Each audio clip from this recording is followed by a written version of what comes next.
What is sleep? Some of you in this room still are familiar with that 5-letter word. Is that how many are in it? Let me tell you something. Y'all told me, you warned me, you gave me a fair heads up, right? Like, hey, you're gonna have a kid and you're never gonna sleep again. That wasn't entirely true. There are definitely times I fall asleep, especially when I'm not intending to. But there is definitely a level of exhaustion that comes with this child existing in my life now that is different than what I've ever felt before. And we have been told that we have a sleeping baby. Our baby actually sleeps. So I don't know what the rest of you had to deal with. And I'm just a pansy because what the heck? Okay, so get this. I realized that I will probably never sleep in my life again. And when that realization came to me, there was a morning. There was a very early morning, and there was also mourning and grief attached to that. But here's the thing. They also warned me that you have no idea how little sleep you can actually operate on. You can be a relatively functioning human being on very minimal sleep. College was barely practice enough for that, you know? And so I really have found, though, that like, wow, as tired as I can be at times, and maybe you guys have been in the same place, it's amazing what we can handle as people. It's amazing how resilient we actually are. There's a lot of things that we can go through and just kind of make it through. It's incredible. In fact, there's this guy, his name is Admiral Jim Stockdale. Admiral Jim Stockdale. He was a prisoner of war between the years of 1965 and 1973. Okay, he was in a camp for 8 years. He was tortured by the Vietnamese for 8 years. There were many people who were in camp with him in this war camp who were prisoners of war, and not everybody made it out alive. They were tortured daily. And one of the people, when he finally got out, okay, finally gets rescued, finally gets home, he had survived being in this war camp. And there's a guy named Jim Collins, wrote a book called Good to Great. He interviews Jim Stockdale and asks him, how'd you survive? Where'd you find your resilience? How'd you make it through that? And he said, before I tell you, you know who didn't make it out? It was the optimists. The people who went in there just saying, oh, everything's gonna be okay. I'll get out at Christmas, I'll get out next month, I'll get saved in a few weeks. It was the people who were just blindly optimistic that actually were immensely crushed by what they experienced when they were tortured. But here's what he said you needed to do. He said, this is a very important lesson. You must never confuse the faith that you will prevail in the end, which you can never afford to lose, with the discipline to confront the most brutal facts of your current reality, whatever they may be. To summarize, he said, you have to confront the brutal facts of reality, but maintain hope. If there's one big idea I've been seeing in Revelation so far, it's this.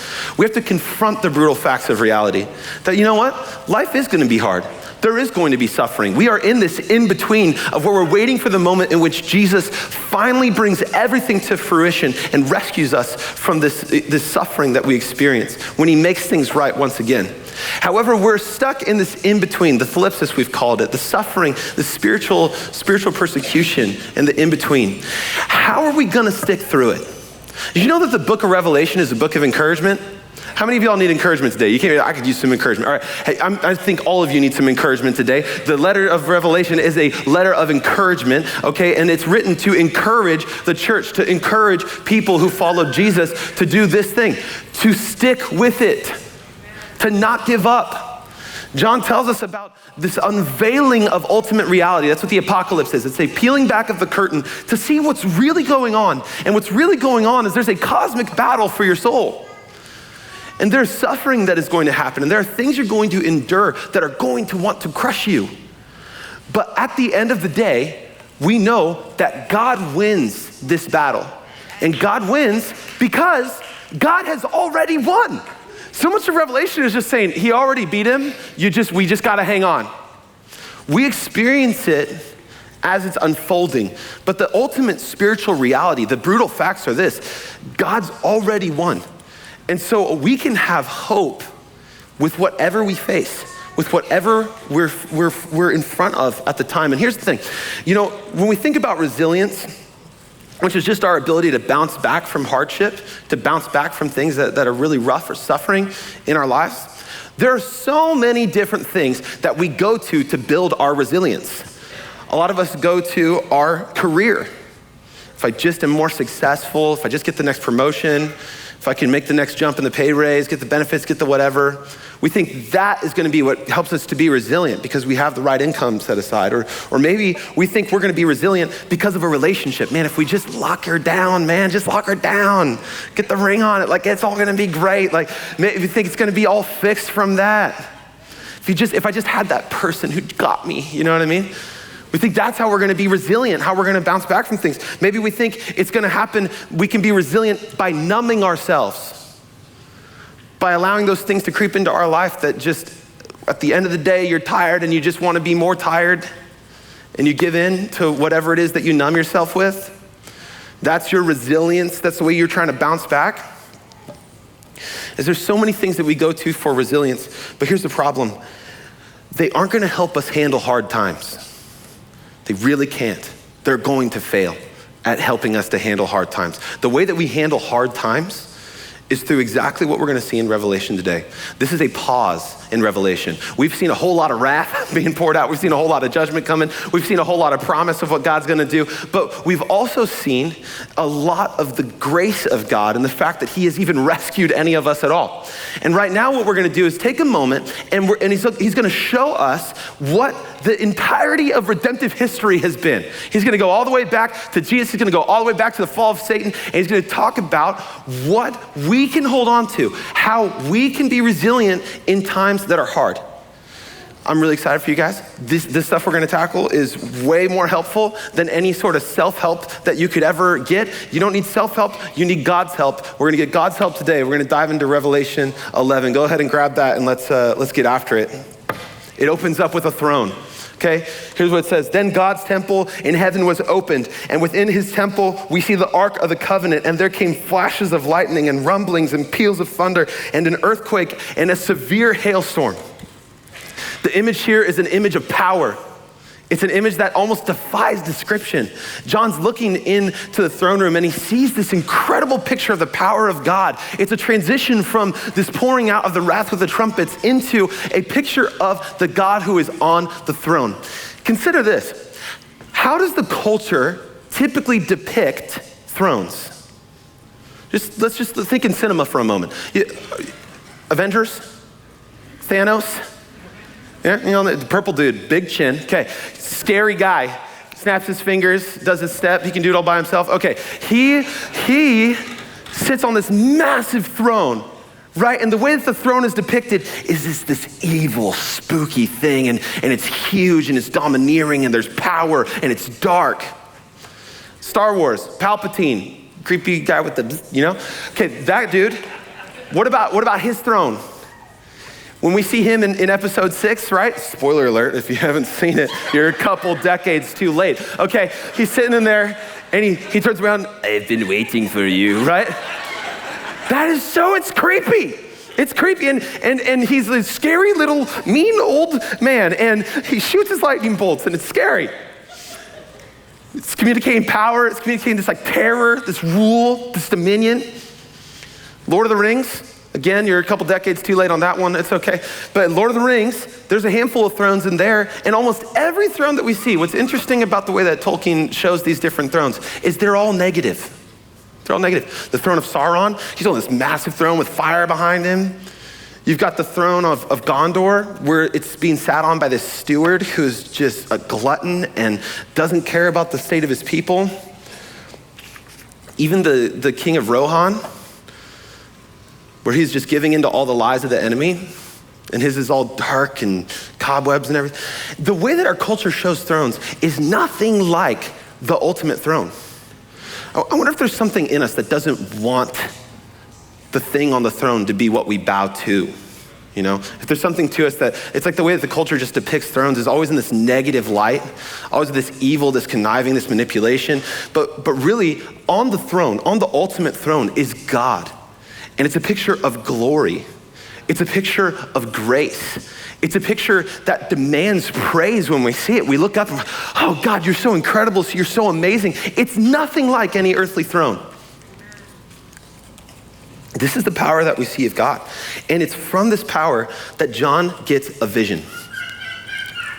Sounded like a dog. I was like, sweet, we got it. It's okay. My baby does the same thing. You're welcome here. Welcome to church. My baby does the same thing.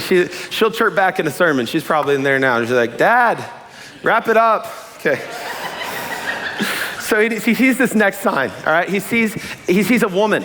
She's a woman, all right? It says this. Then in verse 1 of chapter 12, it says, a great sign appeared in heaven, and a woman clothed with the sun, with the moon under her feet, and on her head a crown of 12 stars. She was pregnant and was crying out in birth pains in the agony of giving birth. He sees a woman. In verse 3, it says, another sign appeared in heaven. Behold, a great red dragon with 7 heads and 10 horns on his 7 diadems. His tail swept a third of the stars from heaven and cast them to earth. And that dragon stood before the woman who was about to give birth, so that when she bore her child, he might devour it. This is the first picture we're seeing. There's a woman, there's a dragon. This woman's pregnant. What we think that John is getting at here is he's showing us a picture of the people of God. People of God. We have a lot of people kind of have 2 different main perspectives on this. They want to say either it's Mary or they want to say that it's Israel. There's kind of two competing ideas. Really, if you look at it, you can make an argument for both, but it seems to really lean toward the people of God, toward it being Israel. But when you read it, whether it's Israel or whether it's Mary, the implication is the same, that this woman, this being, is giving us a child. There's a child to be born. It's Christmas in May. You're welcome, okay? We have cookies in the just kidding, we don't. Wouldn't that be fun? Snacks every week? Okay. So he sees this woman on the throne, and this woman has a crown, okay? The crown has the 12 stars, which represents the 12 tribes of Israel. The moon often was a representation of Israel, reflecting back the glory of God. Sun is light. And then there's this opposite picture of the dragon. Now, it's not a real dragon. You don't have to be afraid that there's going to be these like wings and fire coming at you at any point in your life. You're okay. It's a metaphor for what this adversary is. You see, the dragon is actually announced later on in this text in verse 11. In verse 10, it tells us who this dragon is. It says this dragon, the devil, the deceiver of the whole world, this ancient serpent. It's talking about the enemy. The enemy, it also encompasses all enemies against the people of God. There's this dragon, and the dragon has 7 heads, 10 horns, 7 diadems. The number 7 and the number 10 are both numbers of completion in the book of Revelation. It means he is completely powerful. Horns represented strength. It means he has a bunch of authority because the head meant authority. It meant that he had as much resources at his disposal as he wanted. That's the diadems. He had 7 of those. It's a picture of this being that is immensely powerful on a cosmic scale, so powerful that his tail knocks down a third of the stars from heaven. What he's saying is this is the brute fact of reality. There's a spiritual reality that is more real than what we see now. If you've read Voyage of the Dawn Treader, at the end where Aslan is talking about this land beyond, he says, it's a land that's more real than the one you're in now. There's a reality that is more real than what we see now. It's the spiritual reality of which these things are happening in. In that spiritual reality, there's this picture of a battle that's happening. The dragon does not want the child to be born because the evil knows that when the child's born, the game is over for evil. Evil's lost. Who's the child? Verse 5, she gave birth to a male child, one who is to rule all the nations with a rod of iron. But her child was caught up to God and to his throne.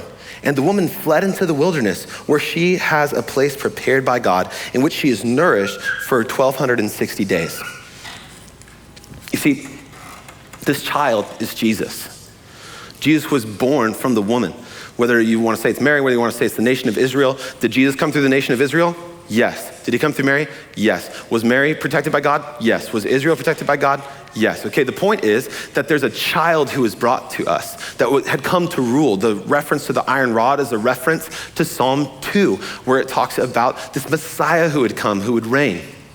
It's referring to Jesus. And it says that Jesus was caught up. In this retelling, in this symbol, he doesn't even hit the cross. He's like, Jesus was born, then he ascended, right? Well, if what goes up, if you know Newton, right? Isaac Newton, that guy, he's a great theologian. What goes up must come down. Okay, so because Jesus was caught up, we're expecting him to come back. That's part of the theology of the ascension. It says he was caught up. And the woman flees to the wilderness where she's been protected by God for this period of time.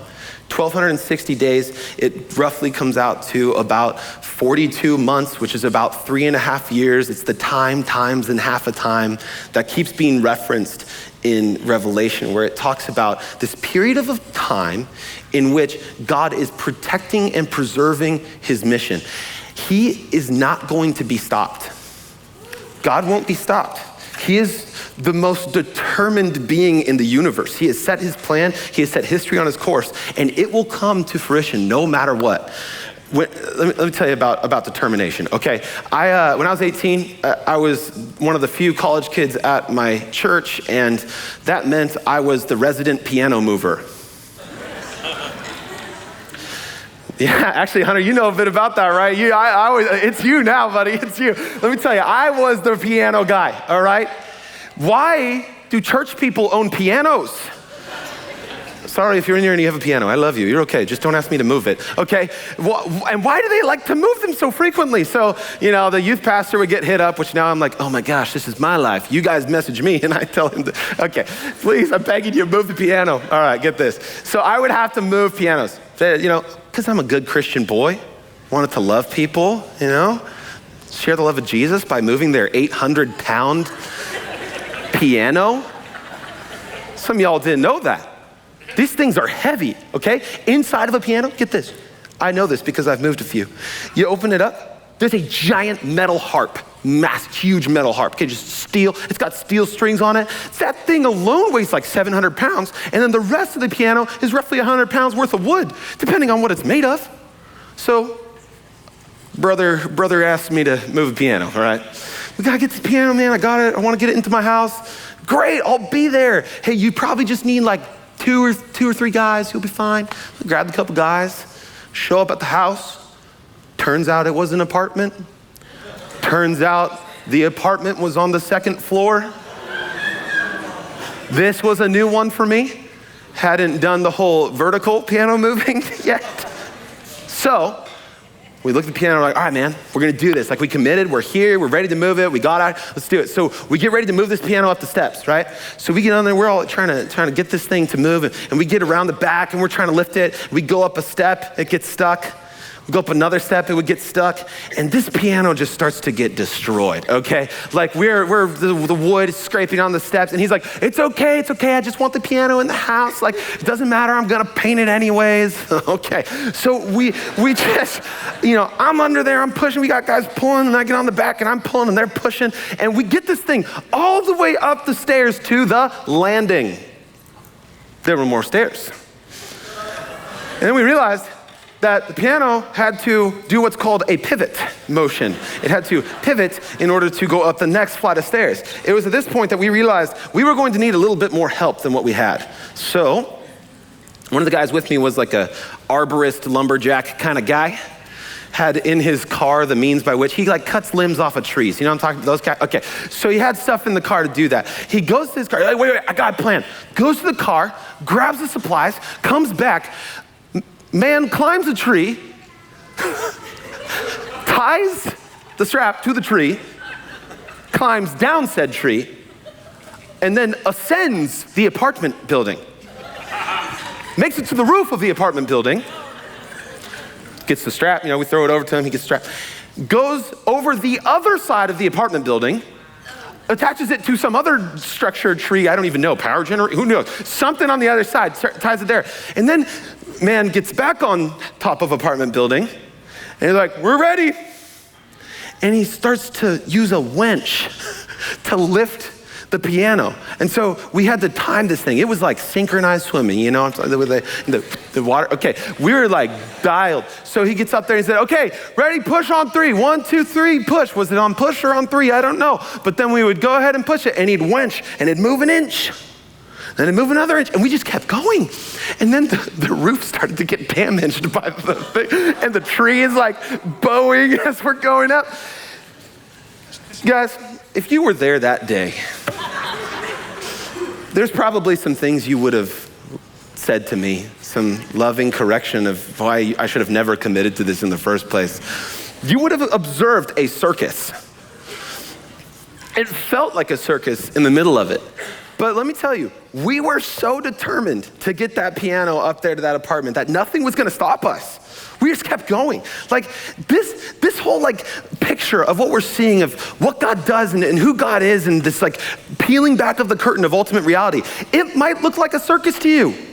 You might be reading through some of this stuff, you're like, what the heck, a dragon and a tail? And like, here's what you need to know. God is determined to finish this thing. He's going to finish his plan. He's going to get this thing done. He's gonna make sure that piano gets in the apartment. Like, he has a purpose, he has a plan, and he's going to make it happen. And there's a lot of things along the way that we're gonna look at and are gonna be confusing or perplexing, maybe not sit well with us, but we know that what he's doing is going to happen. He's gonna bring it all the way to fruition. You see, in the next part of the text, he talks about this other time in history. John almost like rewinds way back, and he talks about the moment in which Satan is cast out of heaven. Verse 7 says this, now a war arose in heaven. Michael and his angels, that's where I got my name, guys. Angel, okay. And his angels fighting against the dragon. And the dragon and his angels fought back. But he was defeated, and there was no longer any place for them in heaven. The great dragon was thrown down, that ancient serpent who is called the devil and Satan, the deceiver of the whole world. He was thrown down to the earth, and his angels were thrown down with him. The most important thing here is Satan getting thrown down. There was a battle. He was trying to take over, do his own thing, have his own power, and he lost decisively. How many times is thrown down repeated? Enough, right? Like it's repeated multiple times in there for us to see this picture that Satan has lost. He was kicked out. He had lost. Now he tried to take some people with him, and he did. He took like a third of the angels with him in some of these like different stories where they talk about what happened. It says that he had taken these angels who sided with him and he's cast down to the ground. You know, when we talk about Satan, sometimes it can be a little spooky. It's like, there's this perspective that he's this really powerful individual, and that's part of what the analogy of the dragon is. But really, when we look at what Satan does and how Satan works, it's all tied to this one tactic, and it's twisting the truth. The name of Satan here, it says like, and this is how we know the dragon is tied to this idea of who Satan is. It says, the great dragon was thrown down, the ancient serpent who is called the devil. You know what the devil, the actual word for that in Greek is diabolos, okay? And diabolos means slanderer. Slanderer. In fact, we got the word devil because it's a cognate that we just like translated. It actually means slanderer, which means to purposely say something against another individual to harm them. He's the slanderer. He's the deceiver. He's the liar. That's his tactic. In verse 10, it says he's the accuser. He's the accuser. He's there to convince you that God's truth is not truth. You guys, it is so important that we know truth. It is so important that we know the truth because the enemy's best weapon against you is lying. If Jesus is the word, if Jesus has the final word, Satan is trying to jam as many in there as he can to try to get us to lose sight of what's true. And so you can look through the culture. There's so many lies that are spit out about who God is, about what his character is, whether or not he's loving, whether or not he cares about us, what he thinks about what it is that we do with our bodies. There's so many lies that get spit out about who God is. Those are all Satan's counterfeit ideologies that are coming to surface, saying the opposite of who God is, the opposite of what God's about. Satan likes to twist with labels. He likes to twist with sound bites, things that are easy to say and to spit out and to repeat. One of the more popular ones lately that I've heard is people say that Christians have this false persecution complex. You just feel like you just made up a word. But it's a label that's getting taught. Oh, you think you're persecuted? You're not. You're really the ones in power, and you're the reason why people are being harmed. I don't know, when you read scripture, it's pretty evident that the purposes of the world against the church is to persecute the church. That's what it says. That's the truth. And so if something comes against you and says, no, you're just making this up, it's a lie, you're not actually this way, in fact, you're the persecutor. Well, maybe there's some truth in us being ungodly in certain arenas, but the truth is still God's truth. And that's something we can still count on. And so when it comes to this cosmic battle, the dragon's tactic is going to be lying. Even next week, we're going to talk about the beast and the other beast. The dragon lies to them too. It's part of how he gives his power. He lies and he convinces and he sends them to be against the church and to destroy the church. That's what Satan can do. And the way that we combat that, the way that we're going to overcome, the way that we don't let that get to us is what it says in verse 11. After he says that this salvation has come, the power of the kingdom in our God and authority of Christ has come, for the accuser of our brothers has been thrown down, who accuses them before God day and night. Verse 11 says this, that they have conquered him by the blood of the Lamb and the word of their testimony, for they loved not their lives even unto death. This is how they win. This is how the church perseveres. This is how the church prevails. We prevail by these things and these alone. This is gospel-centered resilience. This is how we bounce back. We bounce back by these things and these things alone. It's not going to be from your career. It's not going to be from your income. It's not going to be from relationships. It's not going to be from whatever achievement you've made. It's only going to be these three things. If these three things are the way that we overcome, we ought to know them, right? We should internalize them. Here's the first one, okay? We need to know that Jesus did for us what we can never do for ourselves. Jesus did for us what we can never do for ourselves. That's the blood of the Lamb. We deserve death because of our sin, because of our rebellion intentional against God. We deserve to die for that because we've offended this holy God, and he has to be true to who he is and bring righteousness and justice. And so we actually deserve death. But in his infinite wisdom, love, and grace, he found a way to satisfy both the wrath of God and the love of God in one consummate redeeming act, which is the act of Jesus Christ on the cross for you. His blood spilled in your place. That is our identity. That is the truth, that the blood of Jesus has been spilled for you. Not only that, the second one is this. The lies can never do this to you. They can never take away your testimony. They can never take away your story. Okay, you can't take away what God has done in your life.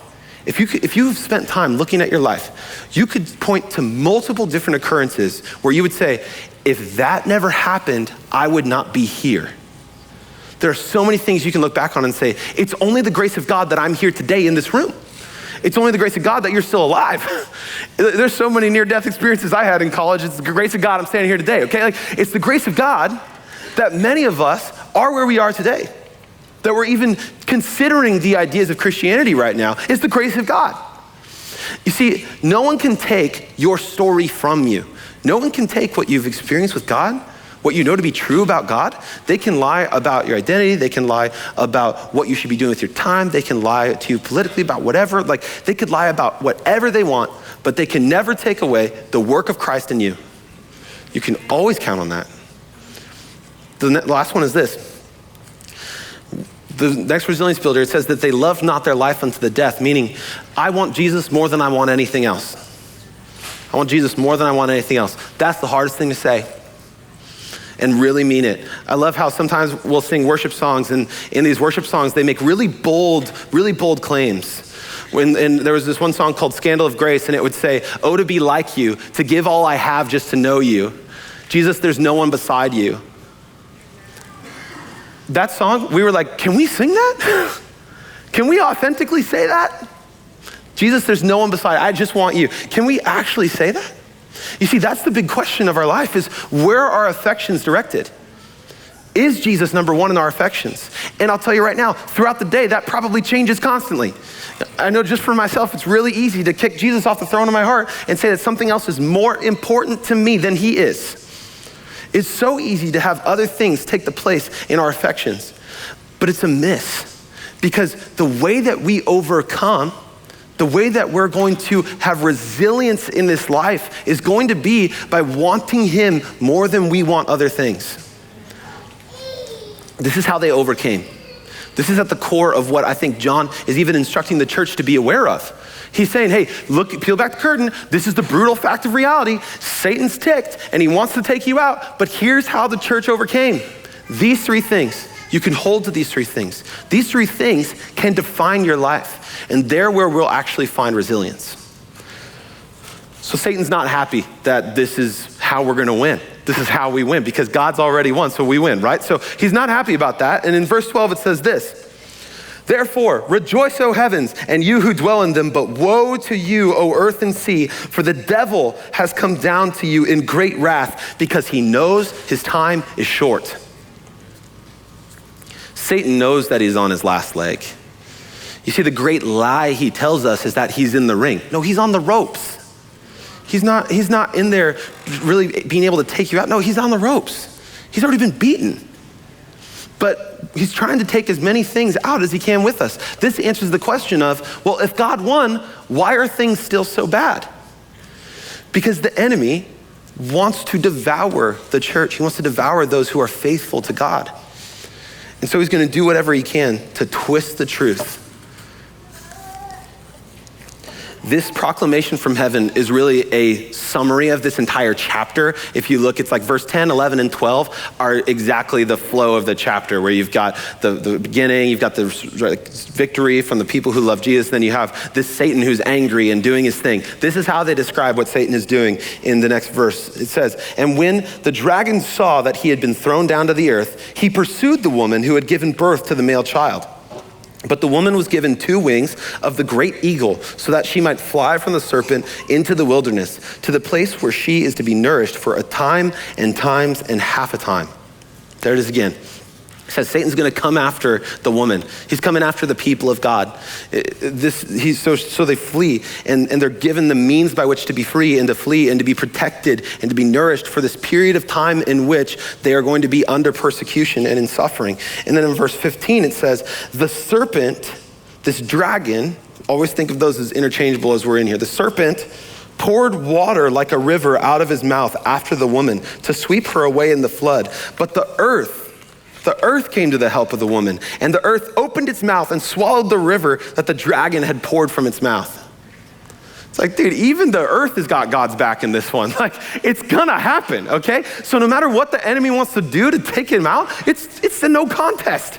It's already been won. Even the earth is supporting it. You know, this is God reiterating the story of his grace, okay? If you read throughout the Bible, there are multiple stories like this. The Exodus is a very similar story to this, where the people of God are rescued and taken into the wilderness to be nourished and protected and become his people. And there's this pursuing dragon of Pharaoh who comes, and this flood that washes away. Like, it's this typology of the Exodus that's seen there. It's seen in Jesus. When Jesus is born, the great dragon of Herod wanted to murder all the kids between like 1 and 3 years old.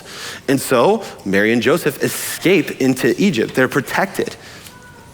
This typology is true of the church as well. The church, the people of God, are protected by God himself so that we would persevere. But just because we're protected doesn't mean we won't still experience suffering. That's part of the brutal facts of reality.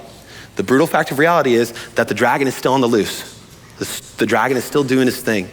And for a time, we will experience suffering. We will experience the thalipsis, but we can overcome by the blood of the Lamb, the word of our testimony, and not loving our lives more than we love Jesus. Verse 17, the dragon is completely upset. It says, he was furious with the woman and went off to make war on the rest of her offspring. So the people of God, the church, he's making war on all of them, all those who keep the commandments of God and hold to the testimony of Jesus. And he stood on the sand of the sea. Cliffhanger. It's right there. It's like, boom, sit on the sand of the sea. Next week, you'll get to hear what he does. But he's gonna do his best to try to take us out. But he's not gonna win. He doesn't win because God's already won. Here's John's goal. John's goal is to help followers of Jesus be resilient in hard times without giving up on God. You will face hard times. You will go through suffering. It will look like it's not gonna work, like it's not gonna happen. You know, we eventually got that piano in the apartment. I know y'all were wondering that, because last service they told me they were wondering that. We eventually got it in the apartment, And there was this moment when it came in, we're like, finally, like after all that hard work, after all that like ridiculousness of the wench and like pushing, there was this release of saying, we did it, we made it happen, it's here finally. There was this like payoff that happened where finally we could play the piano and we could sit down around it and spend just a moment being like, wow, we actually like did that thing. Here's the reality. The determination God has to finish our plan, none of us are gonna get to take credit for it. None of us are creative enough to put the wench on the tree and jump on the apartment building, okay?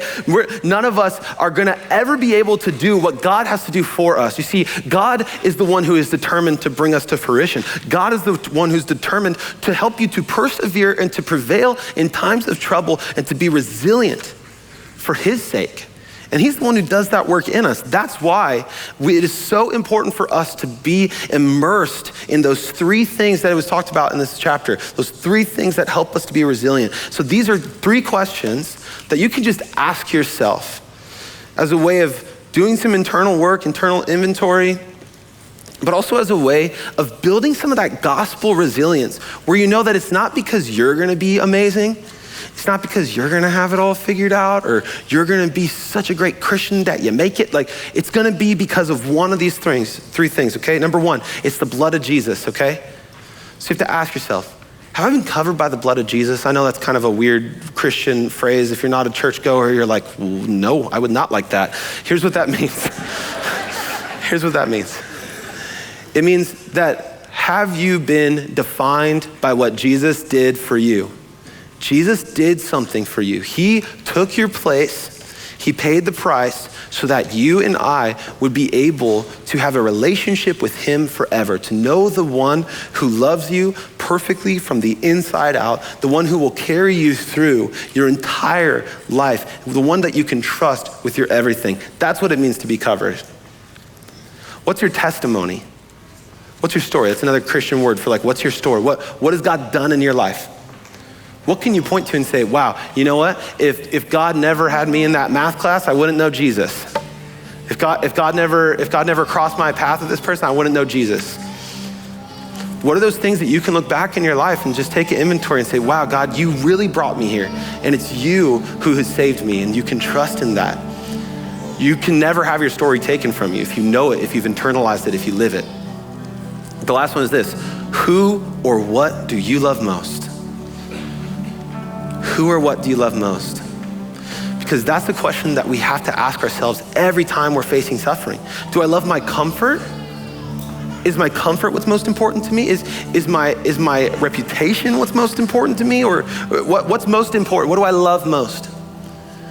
If the answer is not Jesus, then we just got to start back over and repent, right? So we say, okay, all right, God, like I did it again. Like I put something else on the throne of my heart. I'm sorry. Please forgive me. I want you to be on the throne of my heart. And he's faithful to forgive us every time that we confess and repent to him. He's faithful to forgive no matter what we've put on the throne. And so we can build gospel-centered resilience with these things that John gives us just straight from this vision that he's seeing in heaven, to say, you know what? The brutal fact of reality is you will experience hardship, but the truth and the grace of God is that he will help you to prevail in his name.